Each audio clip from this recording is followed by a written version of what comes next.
Isang mainit na umaga sa ating lahat mga kapatid. Morning po, no? At salamat po sa Diyos sa kabila ng panahon, sa kabila ng ano pa man pong nangyayari ay narito pa rin po tayo. May buhay, may lakas para po magpuri at sumamba sa Kanya. Purihin po natin ang Panginoon.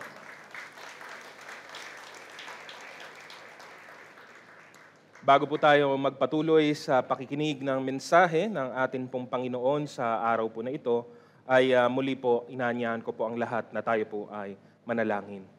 Aming dakilang Diyos, kami ay lumalapit sa inyong harapan sa oras na ito. Inihandog namin ang aming mga puso, ang aming mga kalooban, ang aming mga sarili sa inyong harapan, Panginoon, sa pagkakataon pong ito. Nawa ay kumilos ng malaya ang inyong banal na Espiritu at siya pong patuloy na magliwanag sa aming mga buhay, ang inyong kadakilaan at kalwalhatian, Panginoon, sa pamamagitan nga ng kapahayagan ng inyong mga salita. Linisin niyo ang aming mga puso at mga kalooban, alisin ninyo ang anumang mga hadlang, mga sagabal, o mga gumugulo sa amin pong isip, at makapag-focus nga po kami sa inyo lamang ngayon sa oras na ito.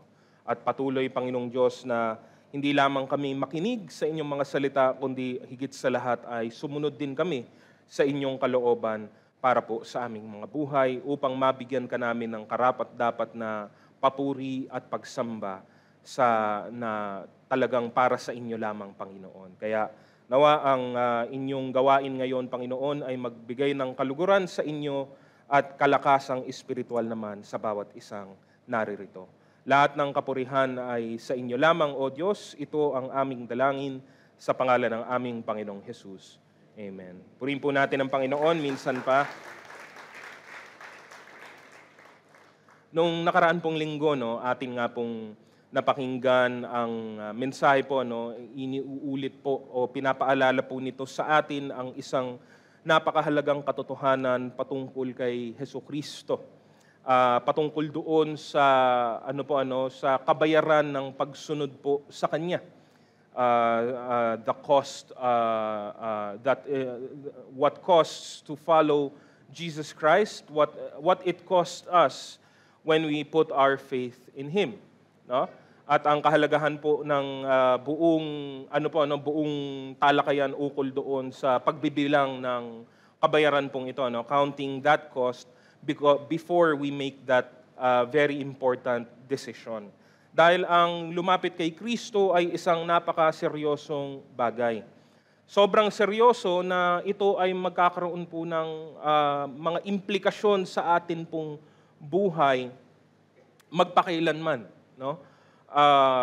Ito'y magdudulot ng pagbabago at kakaibang landas at tuntunin sa bawat isang taong lalapit sa Kanya.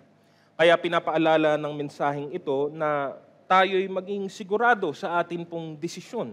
Siguraduhin po natin na hindi lamang po ito galing sa atin pong isipan, sa ating bugso ng damdamin, kundi talagang atin po itong tiniyak na desisyon, kapag tayo ay sumunod at sumampalataya kay Kristo, dahil maapektuhan din po ng desisyong ito ang lahat ng ating gagawin, kung paano din po tayo lalakad kasama ng Panginoon kapag ginawa na natin ito. Sa ganung paraan din po, sa linya ng ganung kaisipan, ang gusto ko naman pong dalhin na mensahe ngayon para po sa atin sa linggong ito ay ang pagpapatuloy ng ganung ideya din po. Dahil nga nang iniligtas tayo ng ating Panginoong Hesukristo, hindi lamang niya tayo iniligtas magmula sa tiyak na kapahamakan. Although, again, marami po siguro sa atin ang magsasabi na yun lamang ay sapat na. No? Yun lang, hindi ka maparusahan dahil sa iyong mga kasalanan, hindi ka dalhin sa impyerno dahil sa iyong mga pagsalansang ay sapat ng dahilan para sumampalataya kay Kristo. Ngunit sa kagustuhan o sa pagtanggiman natin ay hindi lamang po ito ang resulta ng Kanyang pagliligtas. Nang tayo ay binigyan ng pagkakataong mabuhay kay Kristo, kasama na rin po dito ang lahat ng mga bagay kinaukulan po ng pananampalataya sa Kanya. Niligtas niya tayo para tayo ay mabuhay ngayon, hindi para sa ating sarili, kundi para sa Kanya, hindi na sa atin.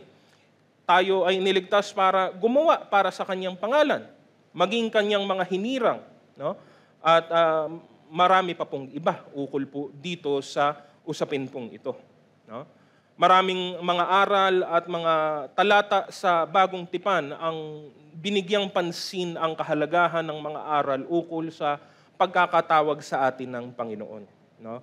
When God appeared and God gave us that offer, when God called us into salvation, no, ay ito po ang siyang nagbago talaga ng atin pong buhay.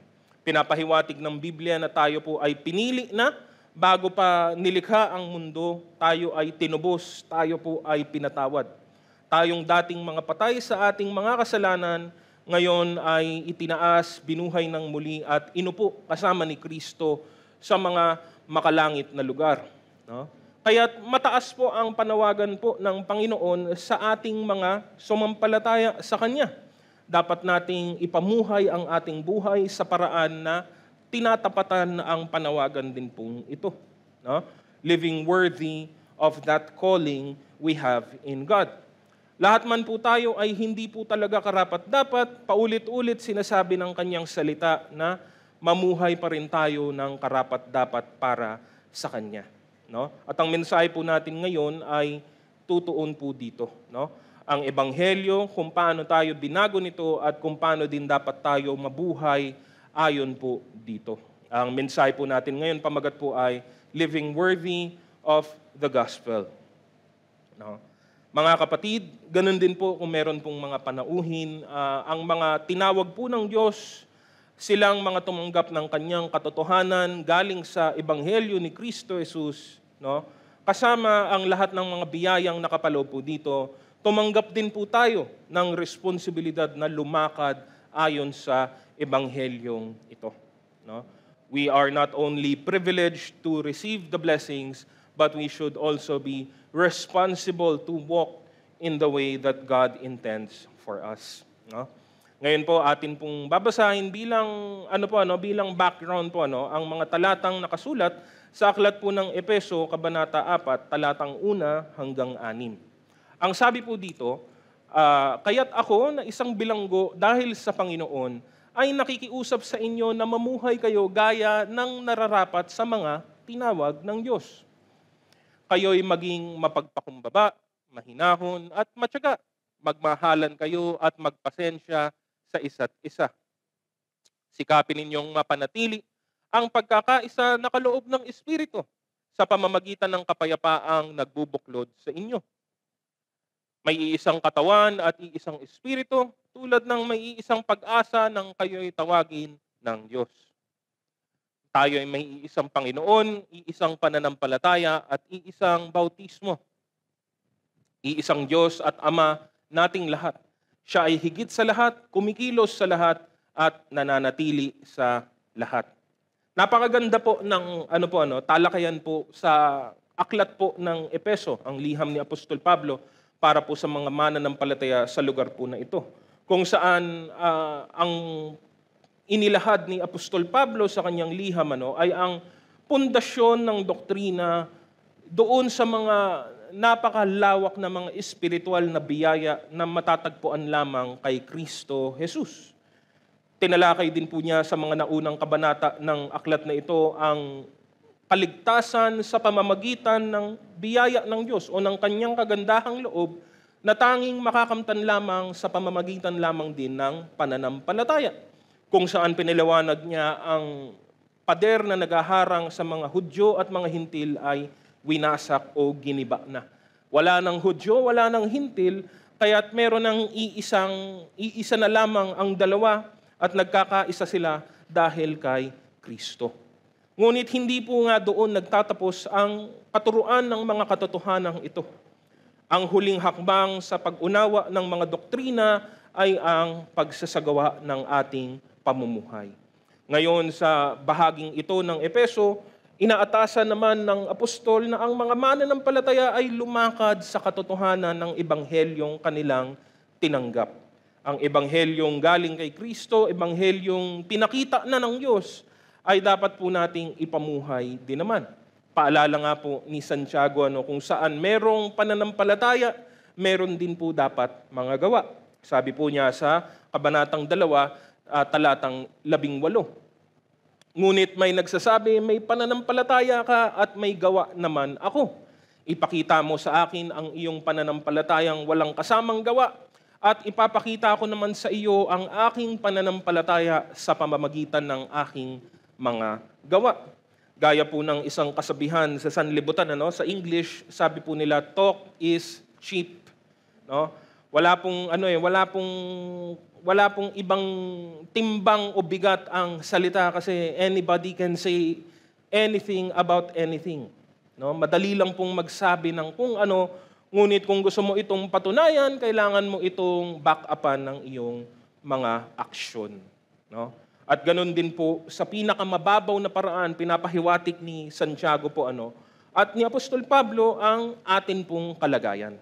No? It's so easy to say that, I have counted the cost.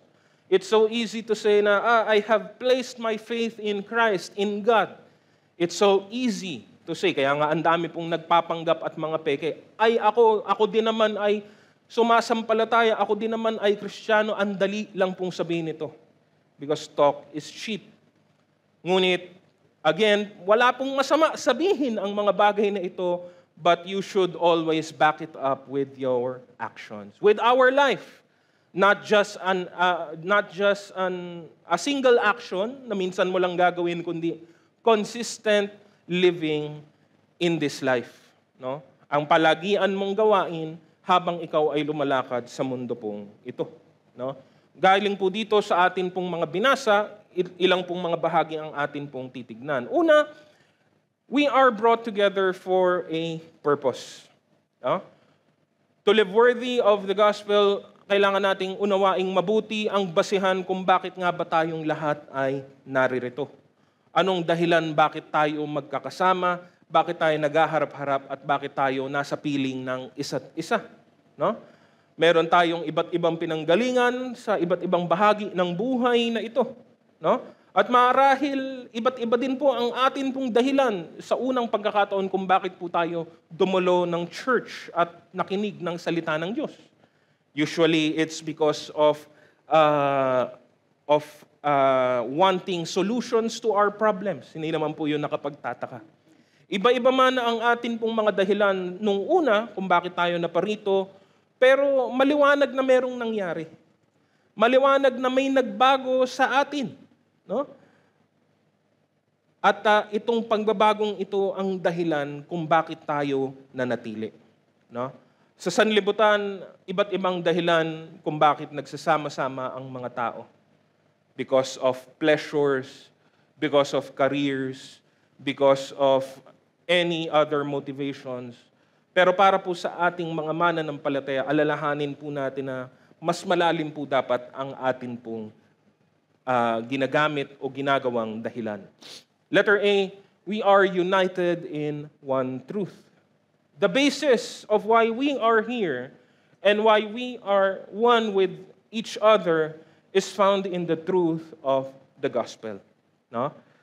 Ang basihan po dito ay ang atin pong nabasa kanina, babalikan ko po, talatang 4 hanggang talatang 6. May iisang katawan at iisang espiritu, tulad ng may iisang pag-asa nang kayo'y tawagin ng Diyos. Tayo may iisang Panginoon, iisang pananampalataya at iisang bautismo. Iisang Diyos at Ama nating lahat. Siya ay higit sa lahat, kumikilos sa lahat at nananatili sa lahat. No? 7 punto ng pagkakaisa, o pagiging isa. No? One body, one spirit, one hope, one Lord, one faith, one baptism, and one Father. No? Paulit-ulit binanggit ni Apostol Pablo ang iisa. No? There is only one.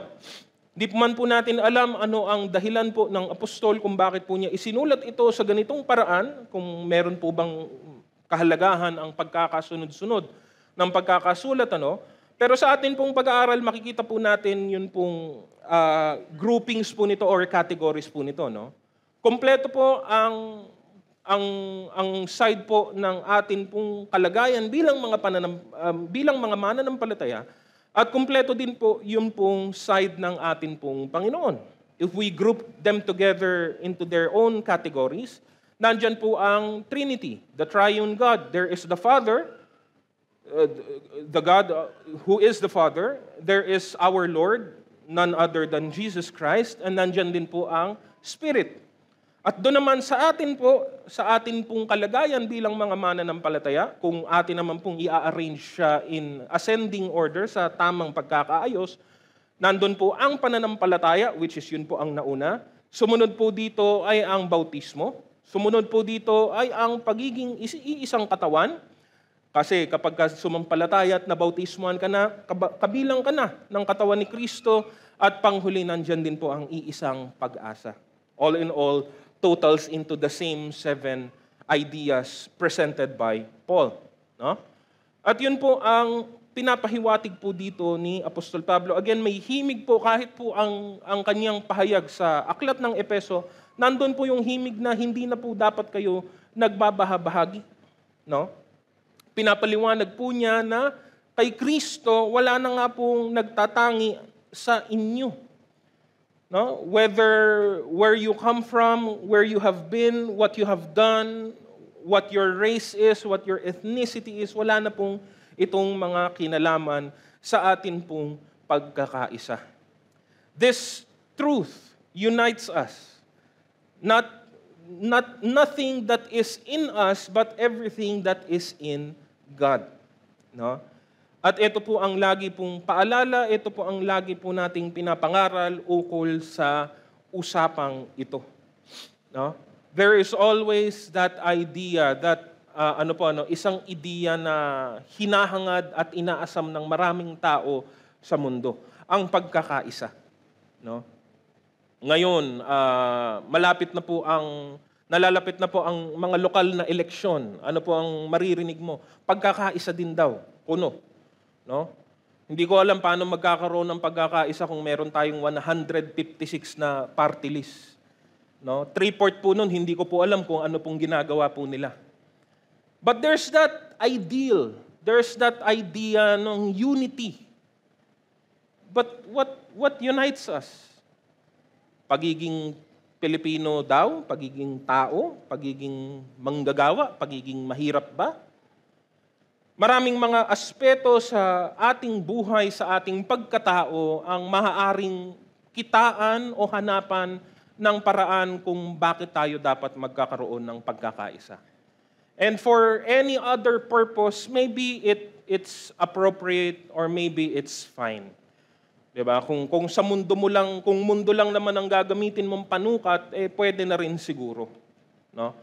Pero kung atin pong titignan ang atin pong buhay bilang mga Kristiyano, bilang mga mananampalataya, all of these reasons fall short. Hindi po nito kakayanin, hindi po ito sasapat sa dahilan kung bakit tayo tinawag ng Diyos at kung bakit tayo narito. No? Kaya tayo narito ay dahil sumampalataya tayo kay Kristo. Kaya tayo narito ay dahil tinawag tayo ng Panginoon. At kung bakit tayo may pagkakaisa ay dahil sa katotohanan ito. And that is what matters the most. Yun po ang mahalaga. Yun po ang dapat nating bigyang pansin. No? Kaya nga ito rin po ang naging mga aralin po sa mga nakaraang mga pag-aaral po natin ng Miyerkules, no? Sa mga dumadalo, alam niyo po ito, no? Na bahagi ito ng huwag pakikiayon sa mundo. No? Bagamat tayo ay nandito pa rin sa mundo, hindi na tayo kaisa ng mundo. We are not the same with the world anymore. Dati ganun tayong, pero ngayon hindi na. No? This truth is central to who we are and to what we do and to why we are here, to why we exist. To forsake this truth, kung tatalikuran mo ang katotohanan ito ay ang talikuran si Kristo at ang pakikipag-ugnayan sa Kanya. No? At anong matitira sa atin? Ang matitira lamang sa atin ay mga kaisipan na galing sa mundo, galing sa laman, mga bagay na tungo sa kamatayan. Napakahalaga, lagi nating iisipin, huwag nating kakalimutan kung bakit tayo narito. No other reason None other than Jesus Christ. None other than our fellowship with Him. If you have fellowship with Christ and I have fellowship with Christ, we have fellowship with one another. That's it.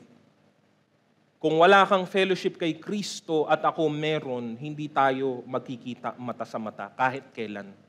It will never happen. No?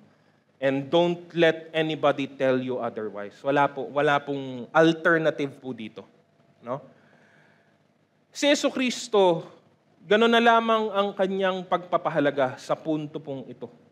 Na kahit sa gabi, bago siya hulihin, parusahan at ipako sa krus, nanalangin siya para sa kanyang mga alagad. Hindi lang para sa kanila na nandun, hindi lang para dun sa 12 minus 1, no? Hindi lang para sa kanilang 11 na nandun nung gabing iyon, pero para sa kanila na sasampalataya din. Mga hindi pa sumasampalataya sa kasalukuyan, pero sasampalataya rin sa darating na takdang panahon. No? Ano ang ipinalangin ni Kristo na napakahalaga? Oras lamang bago siya hulihin at patayin. Pinanalangin niya na magkaroon ng pagkakaisa ang kanyang mga tagasunod. Itong mababasa po natin sa Aklat ng Juan, Kabanata 17, 14 hanggang 23. Ito'y bahagi ng panalangin ng ating Panginoon. Sabi niya, naibigay ko na sa kanila ang iyong salita at kinapuutan sila ng mga tao sa sanlibutang ito, sapagkat hindi na sila taga-sanlibutan tulad ko na hindi na taga-sanlibutan. Lagi po natin yung pinapaalala, hindi po ba? Kung kaibigan mo ang Diyos, kaaway mo ang sanlibutan. Ito po, baliktarin po natin. Kung kaibigan mo ang sanlibutan, kaaway mo ang Diyos. So hindi po tayo kahit kailan magkakaroon ng pakikipag-isa sa sanlibutan. Not anymore. Unlike before, yes, dati bahagi tayo nito, ngayon hindi na. Kaya nga, ang hindi kinapupuotan ng sanlibutan ay baka kaibigan ng sanlibutan. Ang hindi kinapupuotan ng sanlibutan, baka malamang kinapupuotan ng Diyos. At yun po ang atin pong alalahanin. Diba? Yan, mismo galing po sa bibig ng ating Panginoong Jesus. Tuloy po natin sa verse 15. Hindi ko idinadalangin kunin mo sila sa daigdig na ito, kundi iligtas mo sila sa masama. Hindi sila taga-sanlibutan, tulad ko na hindi rin taga-sanlibutan. Italaga mo sila sa pamamagitan ng katotohanan, ang salita mo, ang katotohanan. Kung paanong isinugo mo ako sa sanlibutan, gayon din naman isinusugo ko sila sa sanlibutan. At alang-alang sa kanila ay itinilaga ko sa iyo ang aking sarili upang maitalaga rin sila sa pamamagitan ng katotohanan. Hindi lamang sila ang idinadalangin ko pati ang mga mananalig sa akin dahil sa pahayag ng aking mga tagasunod. Ama, maging isa nawa silang lahat.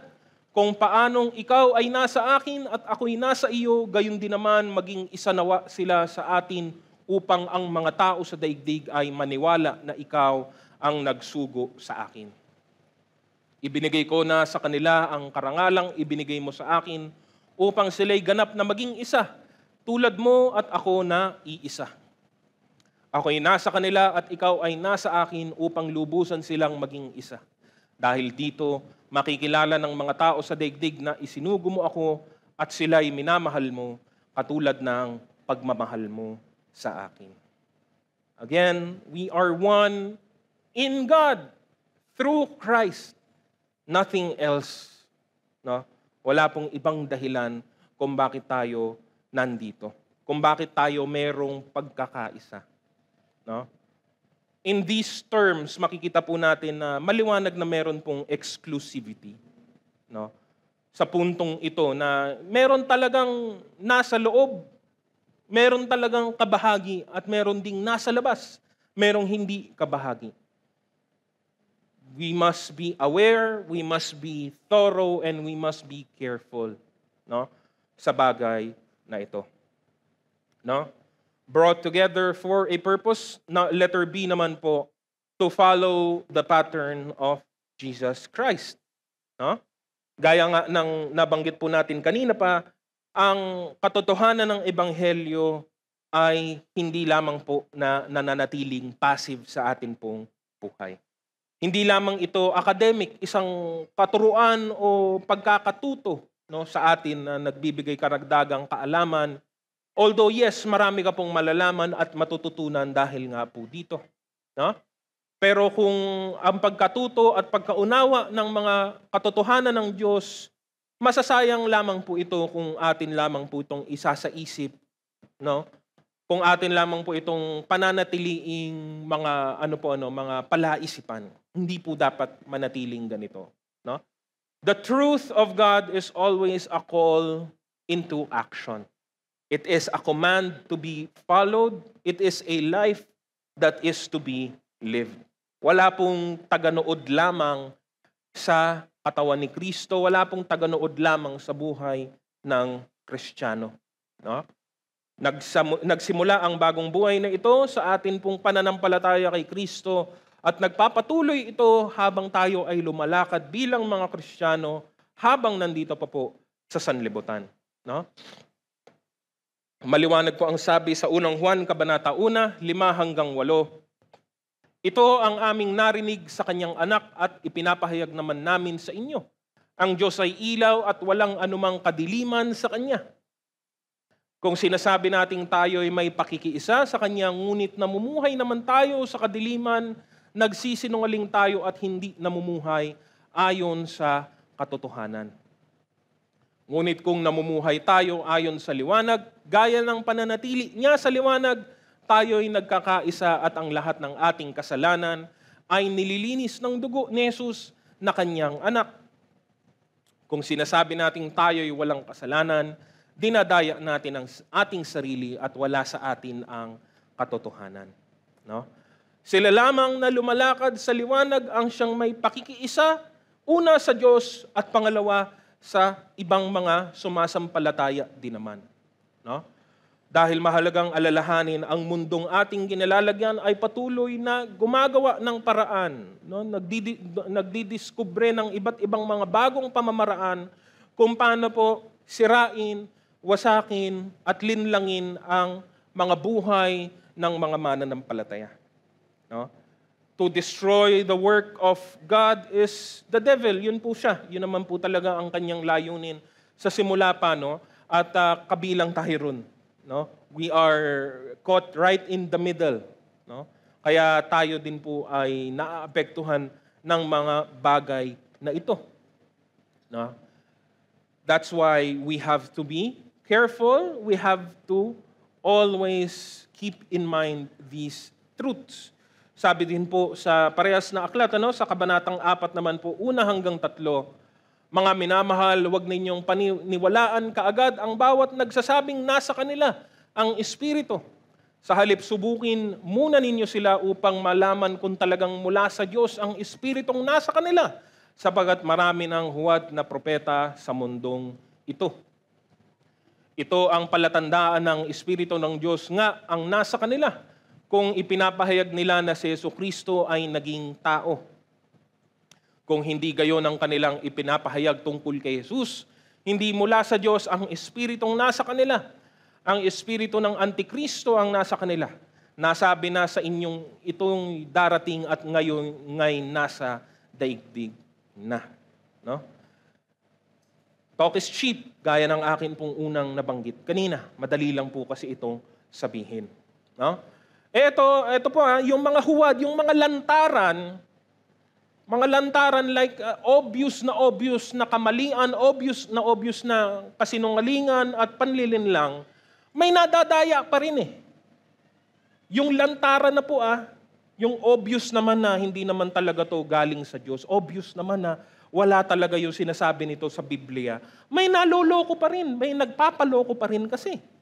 Paano pa yung mga tuso, mas marurunong at mas mga bihasa na kaya talagang magmukhang makadiyos, gayong hindi naman talaga. Paano na kung ganun pa? And yun yung nakakabahala. Nakakabahala lalo na sa panahon po natin na laganap ito sa lahat ng larangan ng buhay. No? mapa-edukasyon, mapa-politika, mapa-trabaho, mapa-kalusugan, lahat ng uri ng panlilinlang ay laganap na. At hindi po siyempre na nakaiwas diyan kahit ang usapin ng pananampalataya at paniniwala. No? Nakakabahala dahil maraming naloloko, no? Doon lang sa lantaran naloko na, paano pa kung mas mabagsik pang panlilinlang ang dumating, no? Maraming mga paniniwala, filosofiya at lalo na mga kulto ay pinapatukuyan si Kristo at ang kanyang mga gawa. Marami sa kanila alam ang nilalaman ng Biblia because the Bible is for everyone. Open to all, no? At pwede mong basahin niya ng libre, no? But unless ang mga taong ito ay mismo nagsuko ng kanilang buhay at ibinigay ang kanilang buhay sa Diyos, sumusunod sa kanyang mga utos, ang kanilang espiritual na kalagayan ay nananatiling kaduda-duda. Hanggat hindi po nangyayari ito, kaduda-duda po ang bagay na ito. No? No matter how smooth and how slick and how sweet their words remain. No? Kahit na masarap sa pandinig, kaduda-duda po ang pinanggagalingan. Hindi tayo naniniwala sa isang bagay dahil masarap itong pakinggan. Naniniwala tayo sa isang bagay dahil alam natin, tiyak natin na ito ang katotohanan. Hindi lahat ng katotohanan ay masaya o masarap sa pandinig. Marami sa mga katotohanan na kailangan nating matutunan at marinig ay mapait para sa atin. Pero anong magagawa mo? Yun ang katotohanan. Doesn't matter whether it's likable or not. The truth is the truth and the truth is what matters. Sabi po ni Apostol Pablo sa Roma, Kabanata 16, 17 hanggang 18. Mga kapatid, nakikiusap ako sa inyo, mag-ingat kayo sa mga pasimuno ng mga pagkakampi-kampi at sanhi ng pagtalikod dahil sa pagsalungat nila sa mga aral na tinanggap ninyo. Iwasan ninyo sila.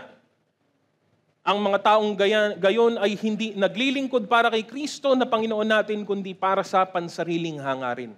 Inililigaw nila ang mga may mahinang pag-iisip sa pamamagitan ng kaakit-akit at matatamis na pangungusap. No? Ang basehan ng atin pong pakikipag-isa ay hindi lamang po sa salita at mga magagandang ideya lamang. Kabahagi nito ay ang mahalaga at maliwanag na paglakad ng mananampalataya na sinisikap maging katulad ang ating Panginoong Hesukristo. This is the reason, the basis of our union with Christ and with one another. No? At kung nais natin makapagpatuloy ng may kaayusan at ng may matibay na paninindigan, dapat natin itong alalahanin. We are here because of the gospel and nothing else. No? Yon ang bukod tanging dahilan bakit tayo naririto. No? The saving grace that only Jesus Christ has given. Kaya nga merong pagkakaisa kahit na ang laki ng agwat ng atin pong pagkakaiba-iba. No? 'Di ba? Tignan niyo po yung inyong mga katabi. No? Sa tingin niyo magiging kaisa niyo ba 'yan kung kayo lang? Ang totoong sagot ng walang halong biro, malamang ang sagot po talaga ay hindi. No? Because in life, mapili po tayo. Mapili tayo. Usually, namimili tayo base sa kagamitan. No? Mapait na katotohanan na mahirap pong aminin kung minsan, pero yan po ang totoo sa dati nating buhay. Namimili tayo ayon sa pakinabang. No? May pakinabang ba kung ang taong ito magiging kaibigan ko? Kung wala, bakit pa? Pero hindi na po tayo ganon. Yun ang atin pong tandaan. Kaya't wag din nating ipagpapalit ang katotohanan ito. Wag nating sayangin, wag nating aksayahin ang biyayang ito ng ating Diyos. What keeps us together is our union with Christ, our obedience to the truth that we have received. No? To live out this truth of the gospel and grow in our spiritual life with one another, helping each other. No? Yun po ang atin pong layunin. Kaya nga, pangalawa, let us strive for the gospel. Pagsikapan natin ito, bigyan natin ng pansin, ng atensyon, ng halaga ang atin pong gawaing ito. No? Balikan ko po muli yung talatang 1 hanggang 3 ng Efeso Kabanata 4. Ang sabi po muli, kaya't ako na isang bilanggo dahil sa Panginoon, ay nakikiusap sa inyo na mamuhay kayo gaya ng nararapat sa mga tinawag ng Diyos. Kayo'y maging mapagpakumbaba, mahinahon at matyaga. Magmahalan kayo at magpasensya sa isa't isa. Sikapin ninyong mapanatili ang pagkakaisa na kaloob ng Espiritu sa pamamagitan ng kapayapaang nagbubuklod sa inyo. Paul has exhorted that let us live our life in a manner worthy of the call of God, worthy of the gospel of Christ. No? This is a work that needs diligence. Kailangan po ng pagsisikap at kasipagan sa bagay na ito. Wala pong mangyayari kung wala po tayong gagawin. We need to strive for this thing. No? Sa salamat sa Diyos, tutulungan tayo sa Kanyang kapangyarihan, ng Kanyang biyaya, ng Kanyang kadakilaan. Tutulungan tayo sa pamamagitan ng banal na Espiritu. At nandito rin nga tayo. Kaya tayo pinag-isa ng Panginoon para magtulungan din tayo sa bawat isa. Ilang bagay po dito po, letter A, by exhibiting the right attitudes. No? Because what is the truth of the gospel? No, kung hindi pa ito ang nilalaman po, ang pagbabago ng ating buhay, mga pagbabagong ikabubuti natin at ikalulugod ng atin pong Panginoon. No? Tinawag tayo ng Diyos as we were. No? Sa ating likhas na kalagayan na marumi, na masama, na hindi karapat-dapat, tinawag tayo ng Diyos. Pero ngayong tinawag na tayo, mamuhay na tayo ayon doon sa pamantayan po niya. Hindi natin to kayang gawin noon, pero ngayon may kakayahan na tayong gawin dahil sa kanyang biyaya. No? Mataas ang pamantayan ng Diyos. Sabi nga po sa Efeso Kabanata 1, 4 hanggang 5, bago palikhain ang sanlibutan, pinili na niya tayo upang maging Kanya sa pamamagitan ng ating pakikipag-isa kay Kristo, upang tayo'y maging banal at walang kapintasan sa harap niya. Dahil sa pag-ibig ng Diyos, tayo'y Kanyang pinili upang maging anak niya sa pamamagitan ni Jesucristo. Iyan ang Kanyang layunin at kalooban. No? Ito ang naisin ng Diyos. Kaya nga sabi ko po, hindi lamang tayo niligtas ng Diyos para lang maligtas. No?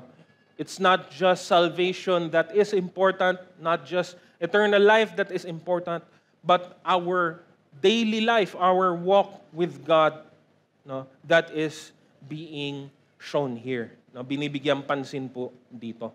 No?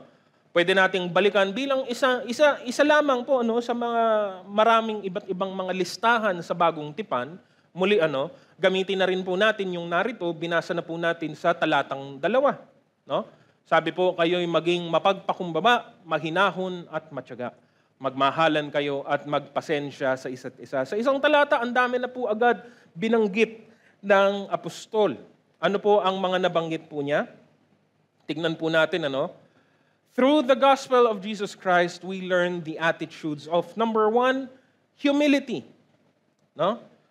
Ang kababaang loob at ang pagtingin o pagtungo sa ibang tao po nang mas nakakahigit sila kaysa sa iyo. No? Hindi na po ito bago sa sino man pong sumasampalataya. Pero again, the reminder here is humility is so important. Sa sa ibang liham ni Apostol Pablo, lalo na po sa aklat po ng Pilipos sa limbawa, binanggit niya na isa po ito sa mga susi ng pagkakaroon ng pagkakaisa sa loob ng katawan ni Kristo, ang kababaang loob. Wala pong mangyayaring pagkakaisa kung lahat tayo ay nagmamataasan at nagyayabangan. No? Hindi po kabaliktaran lamang po ng humility ay kayabangan sa isang banda, kundi ito po ay ang isang attitude, isang malalim na kaisipan at kalooban kung saan tinitignan o tinatanaw mo ang iyong sarili na mas nakakahigit kaysa sa iba o mas importante kaysa sa iba. No? Technically, pwede nating gamitin, the opposite of humility would be that human pride or ego that we have. No? Madali pong punahin yung kayabangan . Pero hindi po lahat ng ma-pride na tao mukhang mayabang kasi. No? At sila yung nakakalusot kung minsan. Na parang, ay ako hindi ako mayabang, tahimik lang ako. No? Tahimik lang naman ako, wala naman akong binabastos na tao. That doesn't mean that you are humble automatically. No? Maingat po tayo dapat dito sa bagay na ito. Dahil madali pong malinlang, madali pong mabaluktot ang kaisipan po natin ukol sa kababaang loob. No? To humble yourself is a willingness to lose your honor, your stature, and the respect of other people. It's a willingness. Kahandaan po ito, no? Na mawala ng mga bagay na ito, no? For Christians is the most basic thing, no? Para po sa mananampalataya, hindi po ito mahirap sa isang banda. Bakit po? Kasi sa totoo lang, nang nalaman natin ang biyaya at katotohanan ng Panginoong Hesus, ano ba talagang pwede nating ipagmalaki? Wala naman pala talaga. Sa isang banda, hindi siya mahirap gawin eh. If you will realize and you will hold on to that truth that is in Christ, anong ipagmamalaki ko? Kahit yung kaligtasan ko, hindi ko pwedeng angkinin, hindi ko pwedeng purihin ang sarili ko, na ang galing ko, naligtas ako. Walang ganun eh. No? Anything I have, anything I am is from God. Anything I do is for Him, for God as well. So ano ko? Salamat sa Diyos na binigyan niya ako ng pagkakataong maglingkod. Salamat sa Diyos na biniyayaan niya ako sa ganitong paraan. No? Kaya bagamat hindi po pantay-pantay ang kalagayan ng mga mananampalataya, at hindi naman talaga yun mangyayari ata sa habang panahon po. Dahil iba-iba po ang pagtawag sa atin ng Panginoon at galing po tayo sa iba't ibang kalagayan. Pero dahil sa kababaang loob na ito, magkakaroon po ng pagkakaisa. No? A willingness to sacrifice yourself. No? We become humble when we see clearly the truth. Ang ating tunay na kalagayan at katayuan sa harap ng Diyos at ano ba talaga ang pagkakaiba natin sa kapwa natin. Kung ikaw ay hindi karapat-dapat, ganun din naman sila. Pare-parehas lang naman din tayo. Iba man ang ating mga literal na katayuan pisikal dito sa mundo, ang kalooban natin ay iisang hulma lamang po. No? At wala po tayong maipagmamalaki kanino man. Humility, number 1. Number 2 would be gentleness. No? Or meekness. No? Sa Tagalog po ata, ginagamit po natin ay maamo. No? To be gentle and meek is not being weak. Hindi po ibig sabihin nito ay pagiging mahina. No? Although the world sees gentleness as weakness. Gano'n naman po talaga ang pagtrato ng mundo. Kaya nga, hindi po ito tinitignang virtue ng karamihan. Lalo na po ngayon. No? Talamak talamak po ang galit at inis ng tao, no? Kahit sa publiko na parang wala na po talagang pagpipigil sa kanilang mga sarili, no? Jesus Christ is by no means weak, no? Wala naman sigurong taong magsasabi o kahit sino man pong Kristiyanong sasabihin na ay mahina si Kristo. Hindi, walang magsasabi po noon, no? But certainly he was gentle. No? He was harsh if the situation needed it. No? Gumawa siya ng latigo at pinaghahampas yung mga mga negosyante palabas ng templo. But certainly he was also gentle when the situation called for it. I would describe Jesus as gentle. No? Kahit sa marami niyang rebuke, hindi lahat, pero sa marami niyang rebuke, makikita po natin yung pagiging maamo ng Panginoon. No? It is not weakness which the world sees as something negative po, yung gentleness. Ngunit ito ay isang napakahalagang bahagi ng atin pong pagsasama-sama bilang mga mananampalataya. No? We can speak words that influence others. We can act in ways that can either help or hurt. No? At tayo ang pipili kung paano natin maiimpluwensyahan ng ibang tao sa pamamagitan ng ating mga salita at ating mga gawa. No? Pero tandaan niyo po wala pong napapahamak ang pagiging gentle, no? Lalo na kung kailangan po naman talaga, if the situation or if this context calls for it, no? Gentleness is one of the virtues that is presented here by Paul na kailangan po natin.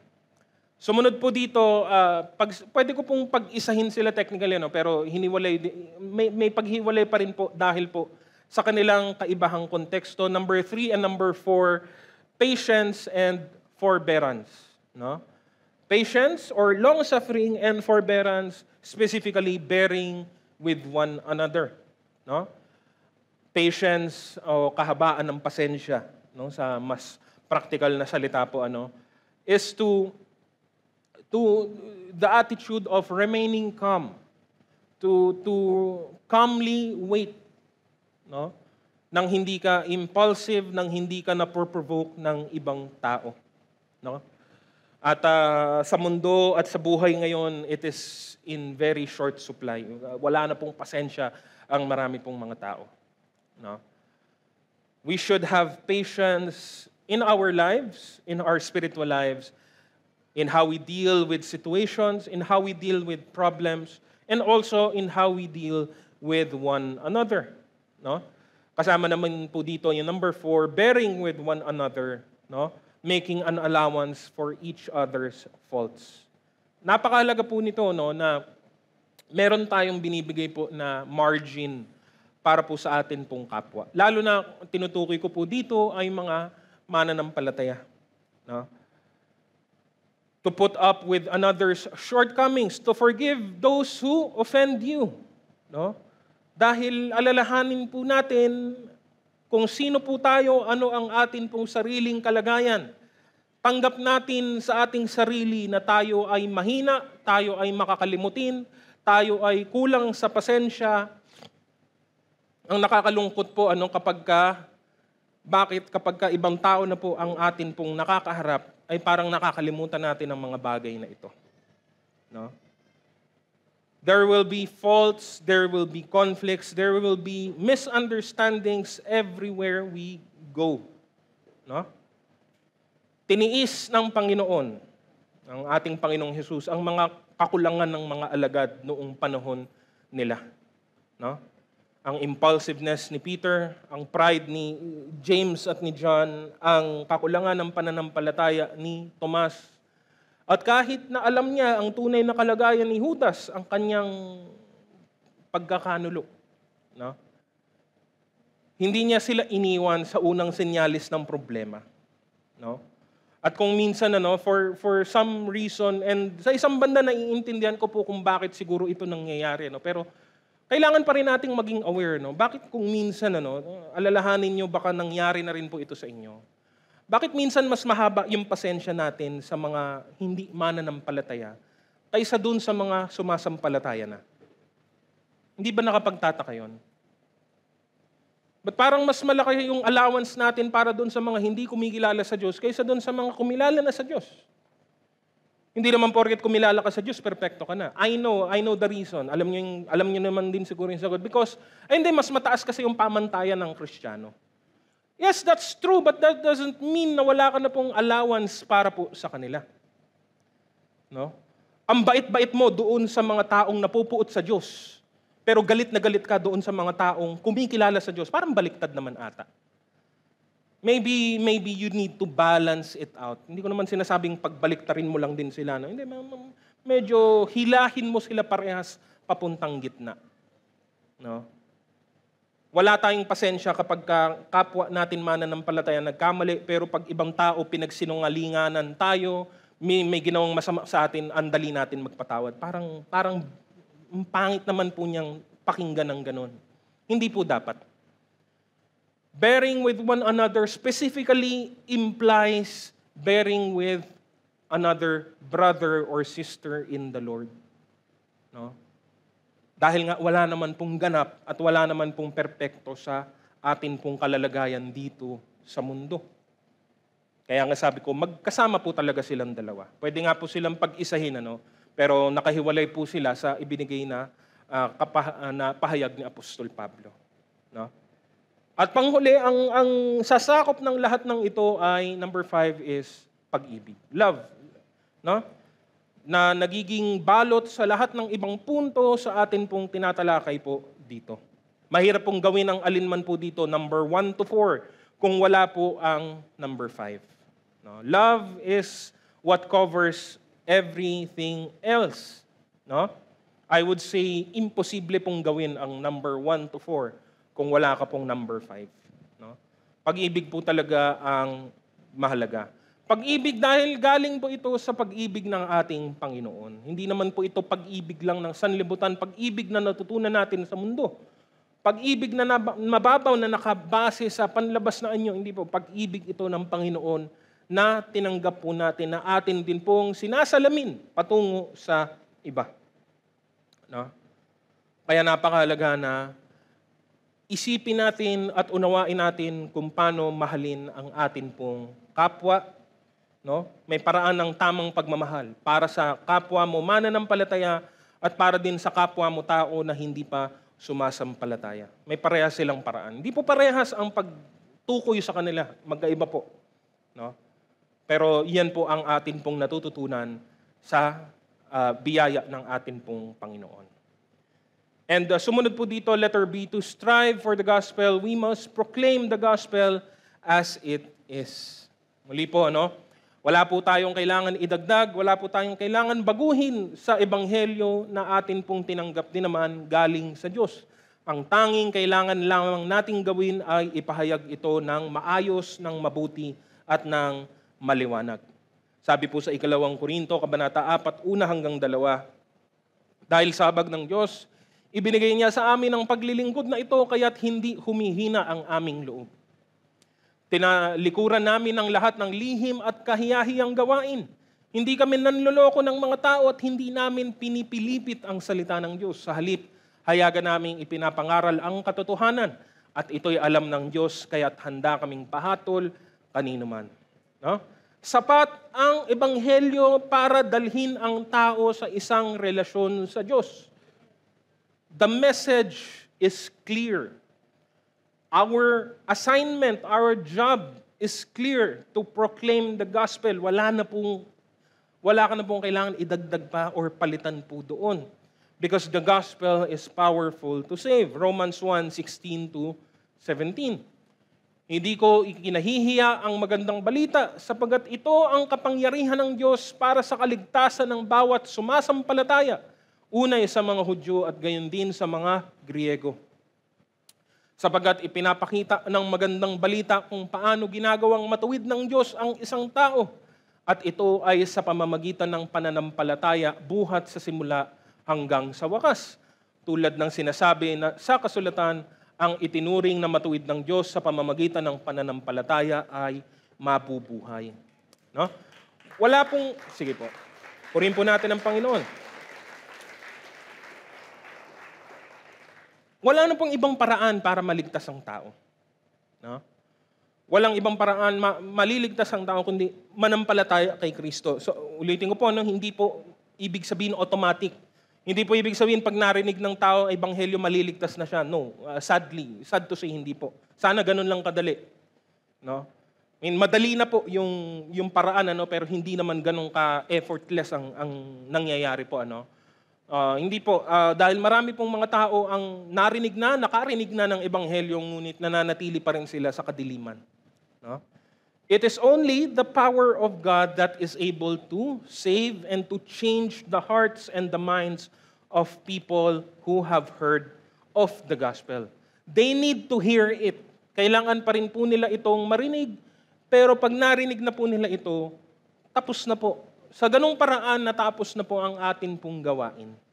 No? Because that is our responsibility of proclamation. No? Para nga po kay Pablo, kung tutuusin, hindi lamang po isang trabaho ito, sabi po niya, no, patungkol dito, ito ay kanyang obligasyon. Basahin po natin sa mga mas naunang talata lamang po, no, talatang 14 hanggang 15, may pananagutan ako sa lahat. sa mga sibilisado at sa mga barbaro, sa marurunong at sa mga mangmang. Kaya nga, nais ko ring ipangaral dyan sa Roma ang magandang balita. No? Hindi po ibig sabihin na ito ay laging madali. No? Siguro kung madaling-madali ito, lahat na po siguro ng mananampalataya, ginagawa ito ng consistently. Bakit hindi ito nagagawa ng consistently? Kasi mahirap naman din po talaga ito. May mga panahon na ito'y madaling gawin, may mga panahon na mahirap po itong tuparin. Ngunit yun po ang atin pong gawain. Salamat nga sa Diyos, yun na lang po yung kailangan po nating gawin.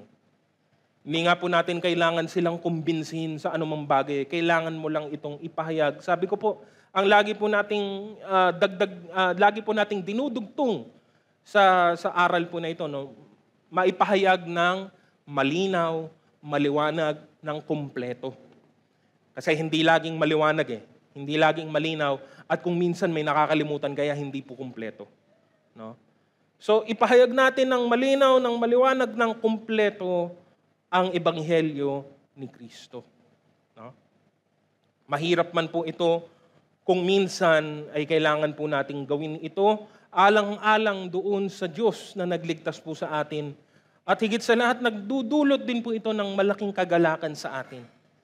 Dahil pag pinahayag natin ang magandang balita, una, nasusunod natin ang kalooban ng Diyos. Pangalawa, mas malaki ang kagalakan natin kung ang taong nakarinig nito ay siya ring sumampalataya kay Kristo. No? Sabi nga po sa 2 Korinto 5:18-20, ang Diyos ang gumawa ng lahat ng ito. Sa pamamagitan ni Kristo, ibinilang niya tayong mga kaibigan at hindi na kaaway. At pinili niya kami upang ang iba pang mga tao ay maging kaibigan rin niya.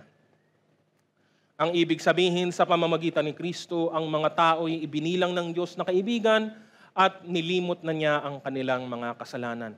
At kami naman ay inatasan niyang ipamalita ito. No? Panghuli po, gusto ko din pong basahin ang nakasulat naman din po sa 2 Timoteo Kabanata 4:1-5. Sabi naman po dito, sa harap ng Diyos at ni Kristo Jesus na darating bilang hari at hahatol sa mga buhay at sa mga patay, inaatasan kitang ipangaral mo ang salita ng Diyos. Pagsikapan mong gawin iyan napapanahon man o hindi. Himukin mo at pagsabihan ang mga tao at palakasin ang kanilang loob sa pamamagitan ng matyagang pagtuturo. Sapagat darating ang panahong hindi na sila makikinig sa wastong katuruan, sa halip susundin nila ang kanilang hilig. Maghahanap sila ng mga tagapagturo na walang ituturo kundi ang ibig lamang nilang marinig. Hindi na sila makikinig sa katotohanan, sa halip ay ibabaling ang kanilang pansin sa mga alamat. Ngunit ikaw maging mahinahon ka sa lahat ng oras, magtiis ka sa panahon ng kahirapan, gampanan mo ang tungkulin ng isang mangangaral ng magandang balita at pagbutihin mo ang iyong paglilingkod. No? Ano man ang bahagi natin sa gawain ng Panginoon, bahagi tayong lahat sa trabaho ng Ebanghelyo. No? Pagsikapan natin, sama-sama ang bunga nito.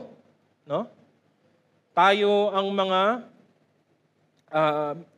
tayo po ang inatasan ng Diyos na tagapagbigay ulat, tagapagbalita nito, pero alalahanin na tanging ang Diyos lamang ang gagawa ng pagbabago sa buhay ng tao.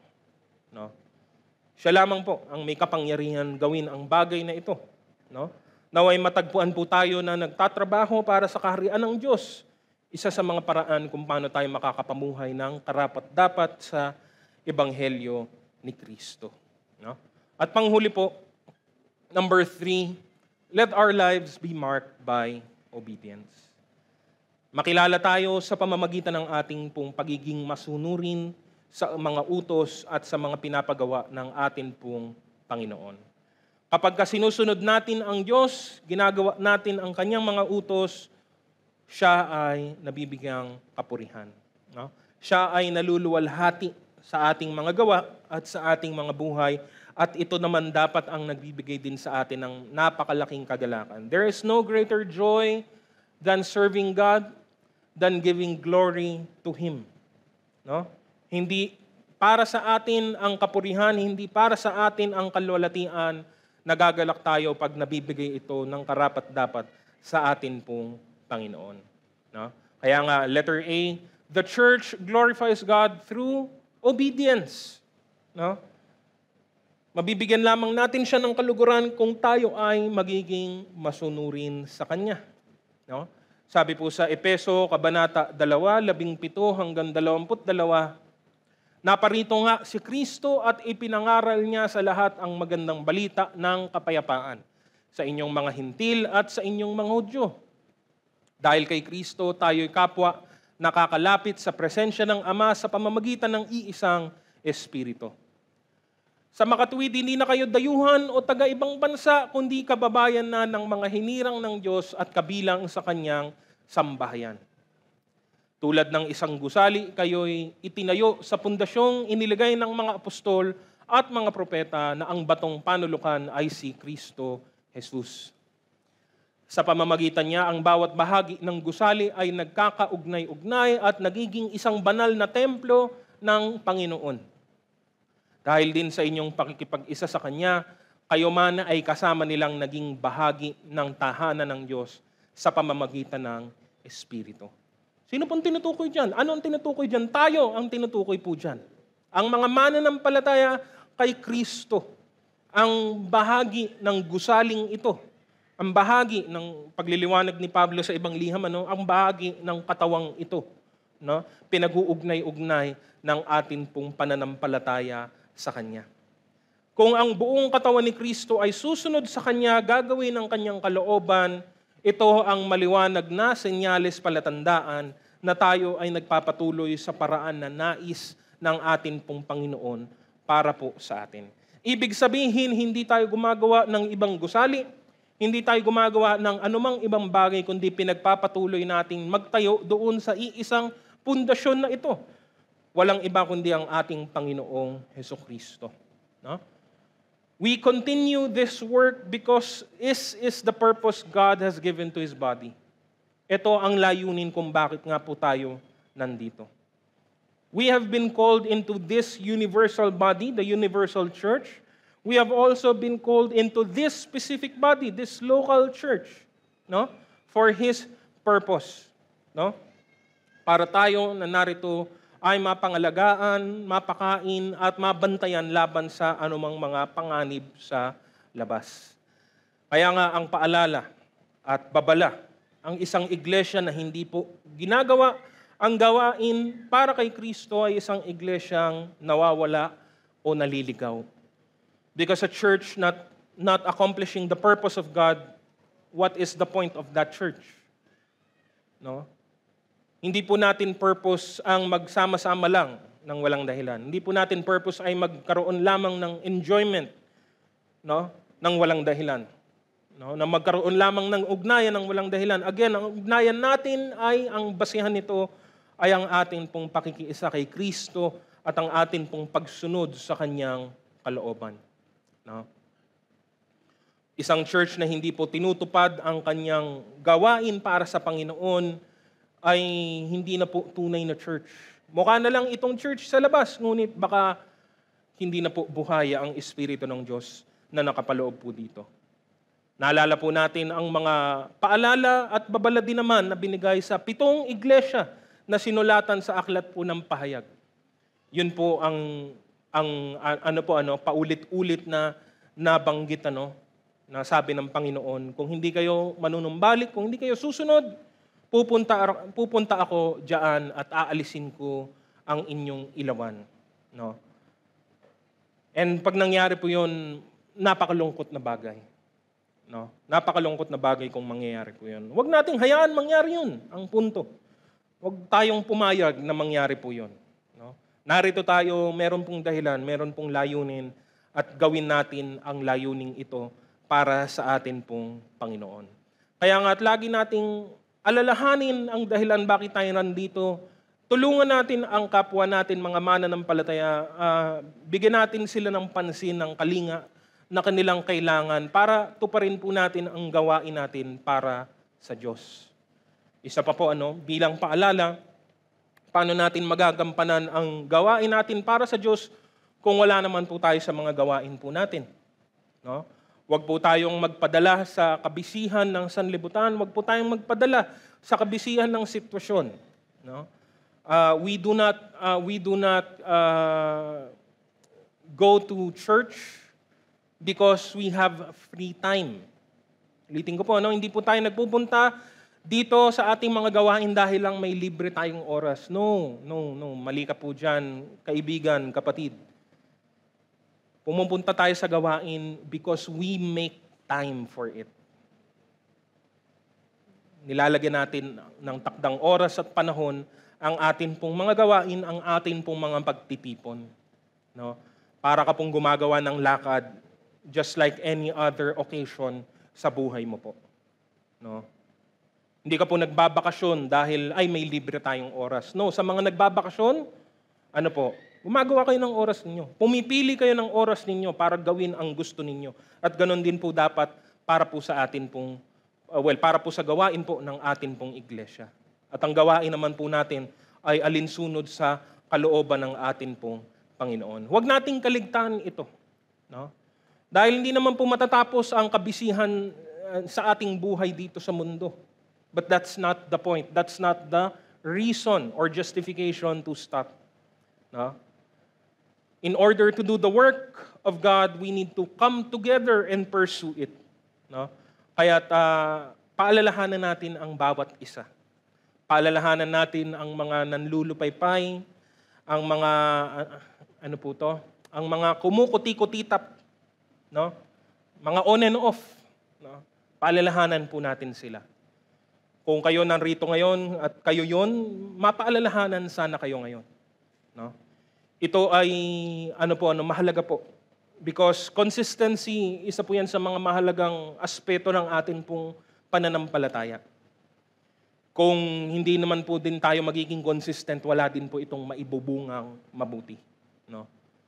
Paalala po, Hebreo Kabanata 10:24 hanggang 25, sikapin din nating gisingin ang damdamin ng bawat isa sa pagmamahal sa kapwa at sa paggawa ng mabuti. Huwag nating kaliligtaan ang pagdalo sa ating mga pagtitipon gaya ng ginagawa ng ilan. Sa halip, palakasin natin ang loob ng isa't isa, lalo na ngayong nakikita nating malapit na ang araw ng Panginoon. No? The church glorifies God through obedience, and this testifies the truth about Jesus Christ. Ito ang patotoo din po natin patungkol kay Kristo, ang atin pong pagsunod sa Kanya. No? Our obedience testifies to the whole world about our own individual faith in Christ. No? Nakatutulong din po ito sa Kanyang katawan, sa Kanyang kaharian dito sa lupa. Kaya nga sa atin pong buhay, hindi lamang natin inaalala ang ating sarili, ang ating pangalan, ang ating reputasyon bilang individual. Hindi na po yun mag-work pag ikaw ay mananampalataya. Dahil sino ka man, saan ka man naroroon, anuman ang ginagawa mo, dala-dala mo na ngayon ang pangalan ng ating Panginoong Jesus. And that is a big responsibility. Na dala-dala mo ang kanyang pangalan. No? Huwag nating dungisan ang kanyang pangalan. Pangalan na higit sa lahat ng ibang mga pangalan. Mag-ingat po tayo sa lahat ng ating ginagawa upang ang mga taong makikinig tungkol kay Kristo ay tatanggapin ang ating pahayag imbis na ito ay tanggihan. No? Sikapin nating matuto at lumago upang tayo ay makasagot kung sila man ay magtanong. Sabi po sa unang Pedro Kabanata 3:15. Igalang ninyo si Kristo mula sa inyong puso at sambahin ninyo siya bilang Panginoon. Lagi kayong maging handang magpaliwanag sa sino mang magtatanong sa inyo tungkol sa pag-asa na nasa inyo. Let us make the highlight of our lives Jesus Christ and not ourselves. No? Sabi po sa aklat ng Juan 3:30, ang sabi po, kinakailangang siya ang maging dakila at ako na may maging mababa. No? At ang higit na pinakamahalaga sa patotoong ito ay ang atin pong pag-ibig. Gaya ng atin pong tinalakay kanina lamang. Sabi naman po sa unang Pedro Kabanata 4:8, higit sa lahat, Magmahalan kayo ng tapat sapagkat ang pagmamahal ay pumapawi ng maraming kasalanan. Ang pag-ibig din na ito ang siyang nagpapahayag at nagpapatotoo ng atin pong ugnayan kay Jesus. Sabi po sa mga talatang Juan 13:35, kung kayo'y mag-iibigan, makikilala ng lahat na kayo'y mga alagad ko. At sabi din po sa unang Juan, kabanata 4:7-8, mga minamahal, mag-ibigan tayo sapagkat mula sa Diyos ang pag-ibig. Ang bawat umiibig ay anak ng Diyos at kumikilala sa Diyos. Ang hindi umiibig ay hindi kumikilala sa Diyos sapagkat ang Diyos ay pag-ibig. No? Pag-ibig na galing po sa Panginoon, hindi po pag-ibig ng sanlibutan. Sa ibang pagkakataon atin na po yung pinag-aralan po. Malaki ang pagkakaiba ng love from the world and love that is from God. Hindi po sila magkaparehas. Magkapangalan lang sila. Parehas din kasi silang tinatawag na pag-ibig. Pero ang pag-ibig dito ay ang pag-ibig na nakasentro sa katotohanan ng Panginoon at ni Kristo at ng kanyang salita na ipinahayag sa atin. Ang bigyang kapurihan at kalwalhatian ng Diyos, yan ang atin pong inaasam. Ito lamang ang buhay na karapat-dapat nating ipamuhay para po sa atin pong Panginoon. No? At isang paalala po sa huling punto ng pagiging masunurin o sa pagsunod, alalahanin natin ang isang mahalagang leksyon, maaga pong binigay sa Biblia. Ultimo, ang ating mga sakripisyo ay nagiging basura, nagiging walang kabuluhan po kung kapalit nito ay ang atin pong pagsunod kay Kristo. Yan po ang natutunan. No? Too late na niyang natutunan, pero natutunan ni Haring Saul sa kanyang pagkakamali. Ang sabi po ng unang Samuel 15:22-23, sinabi ni Samuel, akala mo ba'y higit na magugustuhan ni Yahweh ang handog at hain kaysa ang pagsunod sa Kanya? Mas mabuti ang pagsunod kay Yahweh kaysa paghahandog at ang pakikinig ay higit sa haing taba ng tupa. Dugtong pa, ang pagsuway sa Kanya ay kasinsama ng pangkukulam at ang katigasan ng uloy tulad ng pagsamba sa Diyos-Diyosan. Sapagkat itinakwil mo ang salita ni Yahweh, itinakwil ka rin niya bilang hari. No?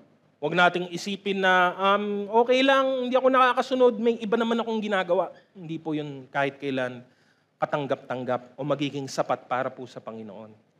Tayo lang din ang dinadaya natin, tayo lamang din, sarili lamang din natin ang lolokohin natin kapag inisip natin ang ganito. Hindi po hain, kundi pagsunod. Meron pong maliwanag na pinapagawa ang Panginoon sa atin at ang ating gawain ay sundin at tuparin ang mga bagay na ito. Para po sa ating pagtatapos, mga kapatid, muli, ito po ang layunin at naisin ng Panginoon para po sa ating mga iniligtas po niya. No? Ang gusto niya ay mamuhay tayo ng may kaayusan ng karapat-dapat sa kanyang panawagan, karapat-dapat sa Ebanghelyo. Gusto ko pong basahin yung atin pong morning devotion po. Pilipos, Kabanata 1:27. Kaya nga mga kapatid, pagsikapan ninyong mamuhay ayon sa magandang balita ni Kristo. Sa gayon, makabalik man ako sa inyong piling o hindi, makakatiyak pa rin akong kayo'y nananatili sa iisang layunin at sama-samang ipinaglalaban ang pananalig sa magandang balita. No? Ang lahat ng bahagi ng katawan ni Kristo, dapat ito ang gawing prioridad. Hindi lang hanggang sa pagtatapos ng linggo o sa pagtatapos ng buwan o kahit sa pagtatapos pa ng taon, kundi sa kanilang buong buhay. Lahat tayo ay may responsibilidad, no? At tandaan mo, hindi ka pwedeng mag-solo po dito.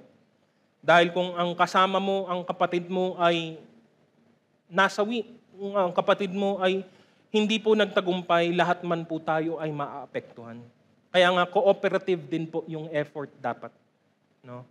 Sikapin natin, sabi ng Hebreo, Kabanata 10 kanina, sikapin po nating hikayatin ang ating kapwa, ang ating mga kapatiran. No? Opo, mahalaga na tayo mismo ay nakakasunod, pero atin naman din pong abutin ang mga tao na nalilito, naliligaw, nakakalimot sa kanilang buhay at mga gawain.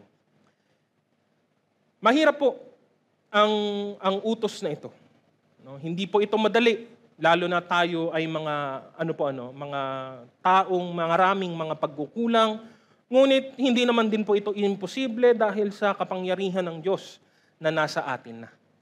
Ano ang mga hadlang sa ating buhay? Tignan po natin ng mabuti ano ang mga bagay, mga nagiging dahilan po natin bakit hindi natin natutupad ang layuning ito ng Panginoon.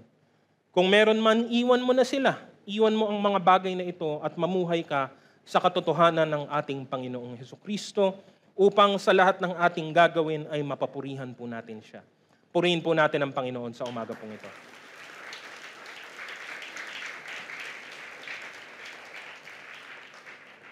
Sa atin pong pagtatapos, inanyayahan ko po ang bawat isa na tayo pong lahat ay tumayo at tayo po ay manalangin.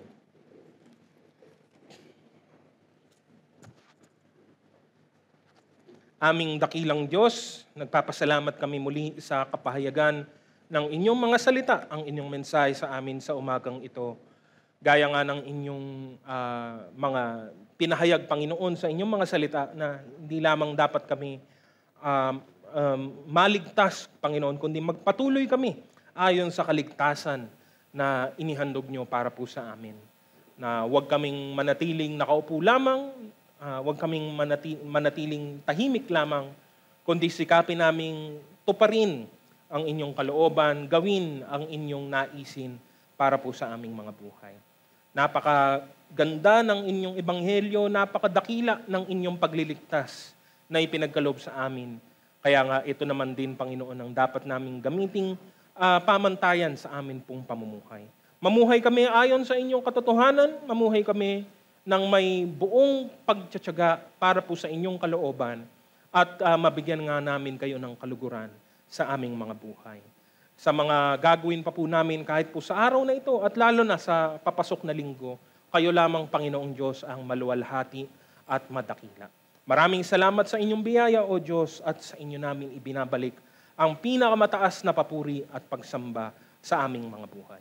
Tanggapin po natin ang bendisyon. Ang Diyos na nagbibigay sa atin ng pag-asa, ang magkaloob nawa sa inyo ng kagalakan at kapayapaan sa pananalig upang sumagana kayo sa pag-asa sa pamamagitan ng kapangyarihan ng Espiritu Santo. Sumainyo nawa ang Diyos ng pinagmumulan ng ating kapayapaan at ang lahat ng pinagpala sa umagang ito ay magsabi ng Amen. Purihin po natin ang Panginoon at magbatean po tayo sa bawat isa.